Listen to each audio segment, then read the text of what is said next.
на доктор Диана Боримечкова от Военната академия, защото те имат много специфичен опит, който тя може да сподели с нас. Благодаря, скъпи колеги, професор Лексова. Работи ли? Чува ли се?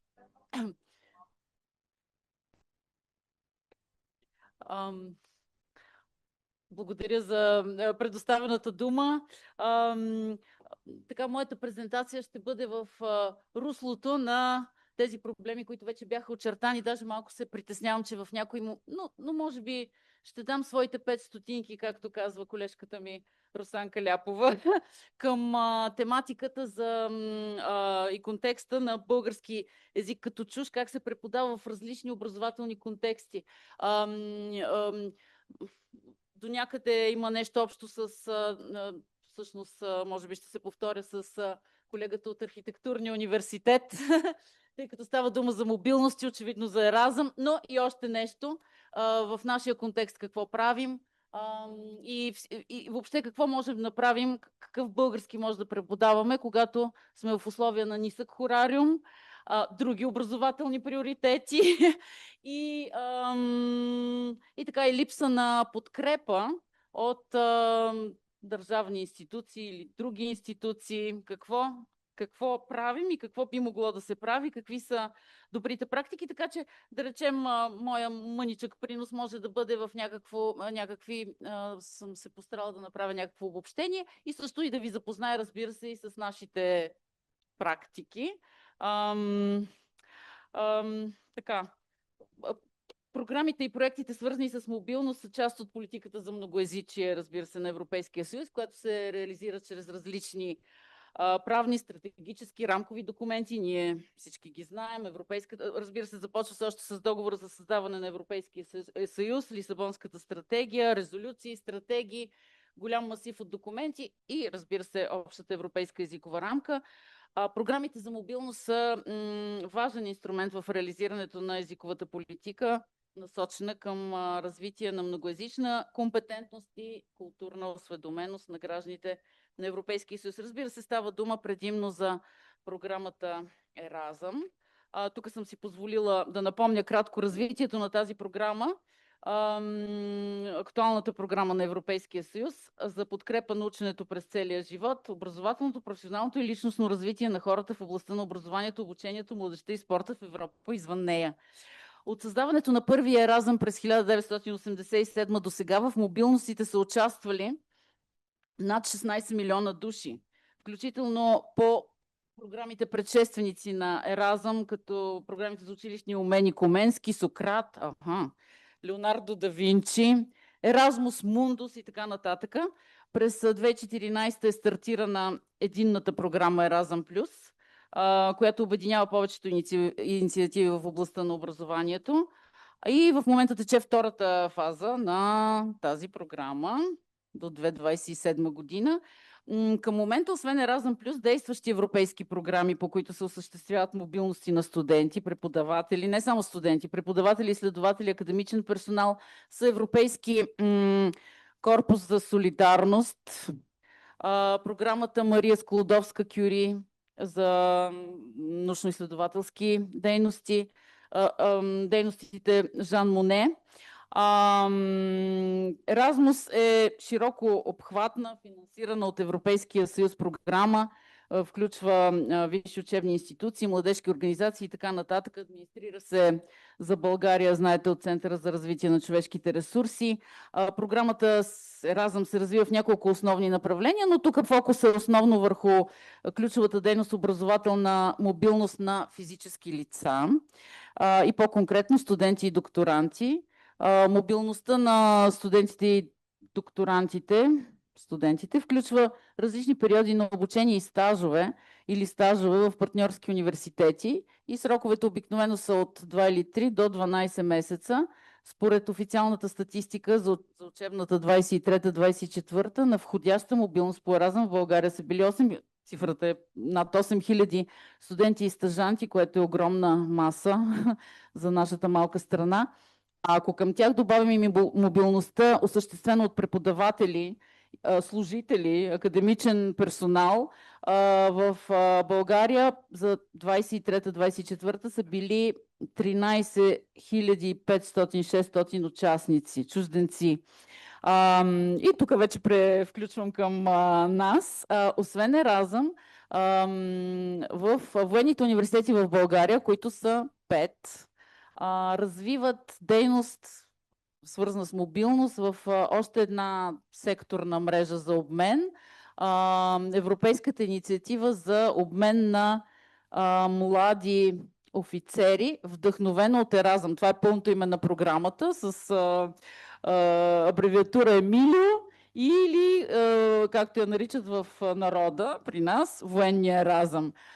Това е доброволна мрежа от университети, военни университети, създадена през 2009 и дейността е сходна с мобилностите по Еразъм. Тоест, основната причина и идея за създаването на тази мрежа Емилио е осигуряването на възможност за студентски мобилности в сродни образователни институции, тъй като, нали, разбирате, военното образование е специфично и учебните програми трябва да съвпадат, за да се признават кредити и така нататък. С тази идея е създадена тази мрежа. В нея в момента членуват 66 военни учебни заведения от Европа.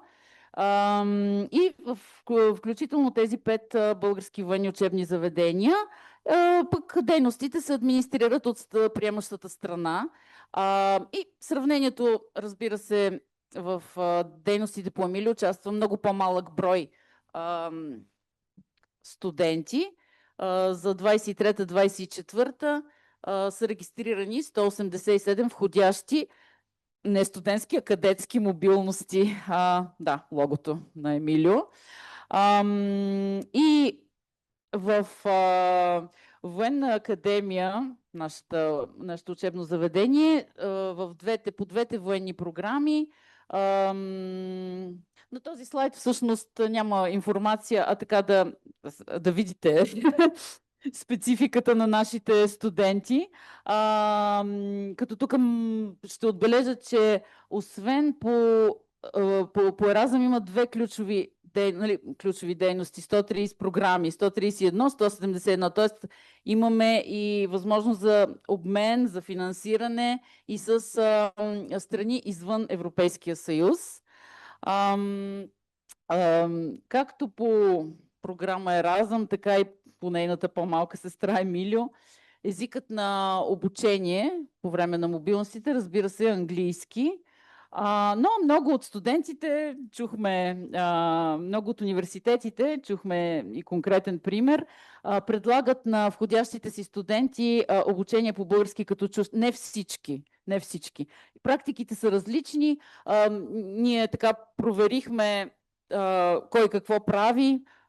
Софийския университет, разбира се, УНСС, Техническия, Варненския свободен университет, това са активни. Повечето университети в България, и малките, и големите, и по-малките, предлагат обучение по български като чужд. И какви са на този слайд са обобщени основните практики? Най-малкото, което получават студентите, входящите студенти, и което предоставя приемащата организация, са тези така наречени welcome packages, които са в по различен начин изглеждат. Обикновено са много често това е специален сайт, в който на студентите, на които им предстои мобилност в България, могат предварително да влязат, да прочетат конкретния университет какво предлага, много полезна информация. Или във вид на брошура, това се предоставя при пристигане. Welcome packages, вие знаете, нали, съдържат битова информация, някакви справки, полезни ресурси за града, в който са студентите. Така че дори да не се предвижда официално чуждоезиково обучение по български, най-малкото в тези брошури или сайтове се включва информация за български език, българската азбука, мини разговорници с транскрипции на латиница, някакви общи фрази, които тези младежи да ползват. Много университети у нас вече използват и практиката Buddy Support, или както и да се нарича тя, т.е. използване на други студенти, на свои студенти при посрещането на чуждите студенти. Това много често са Еразъм студенти, български студенти, които вече са били някъде, и те се включват обикновено, за да посрещат чужденци, да помагат при настаняване. Дори понякога ги включват и в уроци по български. То всъщност това се получава по естествен начин, дори да не са официални уроци. Така, една много хубава практика, която се препоръчва от самата програма Еразъм и от Центъра за човешките ресурси, е смесеното обучение. Тоест препоръчва се на входящите студенти да вземат предварителни уроци по местния език, да ползват ресурс, който е достъпен на страницата на Европейския съюз, за да научат нещо за местния език. Но това не знам доколко се осъществява и може би то е приложимо само при по-дълги периоди на мобилност.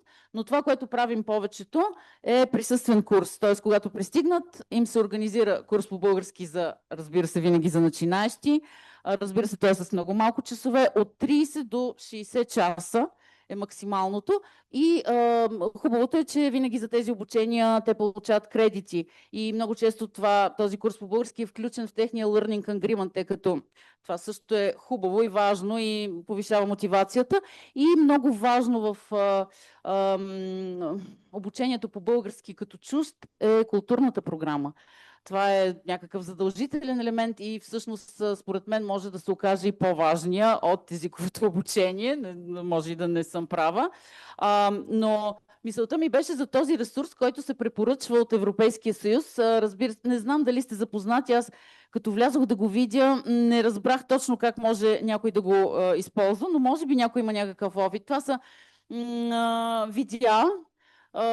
видео, някакви филми, снимани много малко сътруднички според мен за прилагане. Нещо върви с субтитри, с картинки от типа на инфографики, като уча се, такива филмчета, които обаче за студенти, които нямат никаква представа от езика, не са приложими. Но програмата е обявена като така, препоръчва се, това онлайн езикова подкрепа е достъпна по посочения линк и уж Центъра за развитие на човешки ресурси я поддържа и оказва помощ, но въпросът е дали не трябва да се окаже помощ на този Център за човешки ресурси, да я подобри. Така, какво се преподава? Вече колегата от Архитектурния университет ни разказа достатъчно и всички можете да предположите, че не стигаме далеч нито в лексиката, нито в граматиката. Азбуката, разбира се, е интересна и много голям интерес всички студенти имат да научат повече за културата, традиции, любопитни факти, начин на живот, така че това е доста важно в тия програми. И ето вече отивам към заключението, че така обобщени са тук няколко основни направления, в които би било констатации.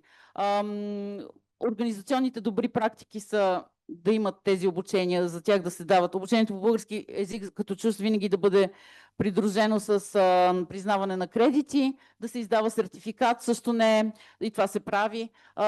Хубаво е часовете по време на престоя на студентите в България, часовете да са разпределени равномерно, а не да са изсипани, нали, в началото в една седмица, в смисъл това няма много голям ефект, по-добре да е равномерно разпределено.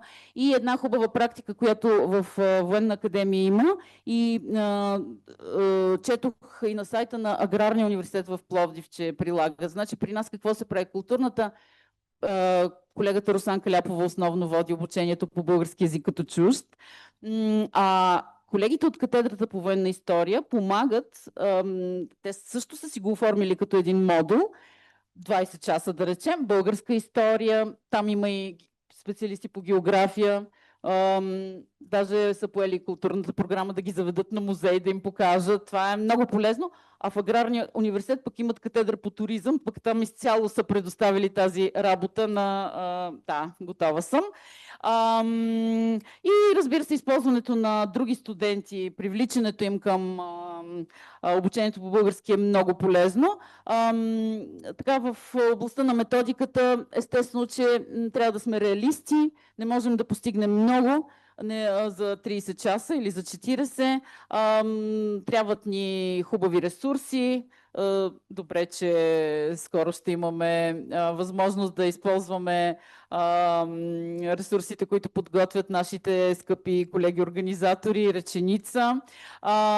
Трябва да отговаря на всички условия на модерното обучение, да е геймифицирано, да се гледа, да има дейности, всичко, което беше казано тук, да не повтарям. И така като стратегически насоки, хубаво някак си да обединяваме усилия. Не съм много наясно това как може да стане между различните университети, но другата насока е особено по отношение на културната програма да се търси някакво сътрудничество с други институции. Сигурно е възможно това, тъй като, нали, все пак България е туристическа страна и това са едни огромни маси хора, които са образователни туристи в крайна сметка и остават приятели на България, както беше в заключението посочено на Елисавета.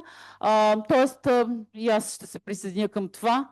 Просто съвпадение и констатация. Да, това е форма на културна дипломация. Може би няма да постигнем големи успехи в самия език, но да събудим интереса, да оставим приятни впечатления, да ги накараме да разберат и за много от участниците езикът е средство, а не цел. В крайна сметка да не забравяме това. И инструмент за разбиране на културата, традициите и начина на живот в България. Това е. Съжалявам, както